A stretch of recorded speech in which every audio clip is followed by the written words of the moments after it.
Kaibigan, naniniwala ka ba sa swerte? Marahil, isa ka rin sa maraming Pinoy na umaasang baka sakali pala rin ka. Ngunit sino nga naman ang talagang makapagsasabi kung ano ang ating kapalaran? Tunay nga maraming nawawalan ng pag-asang umahon sa hirap dahil sa ating mga maling paniniwala. Ako po si Billy James Quiñones. Para sa akin, naniniwala ako na tayo'y biniyayaan ng kanya-kanyang galing, talento at oportunidad para palaguin ang ating buhay. Ang mahirap ay kung hindi natin ginamit ang mga ito sa tama at pinalampas natin ang mga pagkakataong binigay sa atin.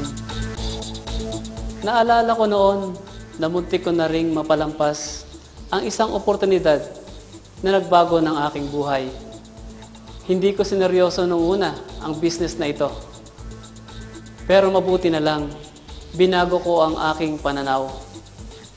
At ako'y nagsikap, pinag-aralan kong mabuti ang negosyo at minahal ko ito. At kung ako'y naniwala sa sabi-sabi ng iba na hindi raw ako magtatagumpay dito, tiyak, hindi ko maabot ang aking pangarap. Hindi ko mararanasan at ng aking pamilya ang ginhawa ng buhay. Napaka-importante talaga kung ano ang paniniwala o belief system ng isang tao. Dahil ang mga ito din ang maaaring tumulong o kaya maging sagabal sa kanyang tagumpay. Naranasan ko din ang maraming mga pagsubok at kabiguan. Ngunit sa mga ganitong pagkakataon, kailangan panghawakan nating mabuti ang ating mga values at paniniwala sa ating mga ginagawa. Sa kabila ng lahat-lahat na pinagdaanan ko, naniwala ako sa kumpanya, sa produkto, sa marketing, at sa oportunidad na dulot ng Gano I-Touch business. Alam mo, hindi mabibili ang samahang hinubog ng pagtitiwala at pagtutulungan.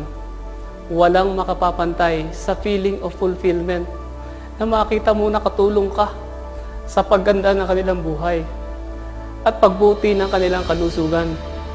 At para sa akin, ito ang masasabi kong legacy at ikinararangal kong maging bahagi ng Gano I-Touch family. Gano power sa lahat!